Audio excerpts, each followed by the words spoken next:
வணக்கம் மக்களே, சசிமுத்து யூடியூப் சேனலுக்கு அன்போடு வரவேற்கிறோம்.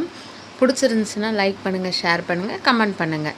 இன்றைக்கி பார்க்குற பதிவு பார்த்திங்கன்னா, நம்மளுக்கு ஒருத்தர் கஷ்டத்தை கொடுப்பாங்க. அந்த கஷ்டத்தை கொடுக்குறவங்கள பழி வாங்கணும் என்ற நோக்கத்தை விட்டு அந்த கஷ்டம் எதனால் நம்மளுக்கு வருது அப்படின்னு சிந்தியுங்கள். சரிங்களா?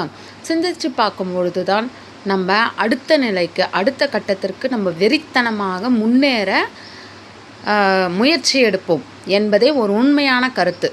நம்ம நல்லா சாமி கும்பிட்டா கூட சரிங்க, ரொம்ப கஷ்டம் வரும். அப்போ என்ன பண்ணுவோம், ஒரு சிலர் நீ நல்லா சாமி கும்பிட்ற, அப்புறம் ஏன் உனக்கு கஷ்டம் வருது அப்படின்னு தான் சொல்லுவீங்க.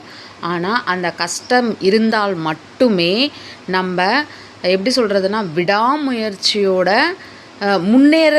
முன்னேற தூண்டுதல் தருவதற்கான ஒரு முக்கிய காரணமாக இருக்கிறது. அதை எல்லாரும் புரிஞ்சுக்கணுங்க. ஏன்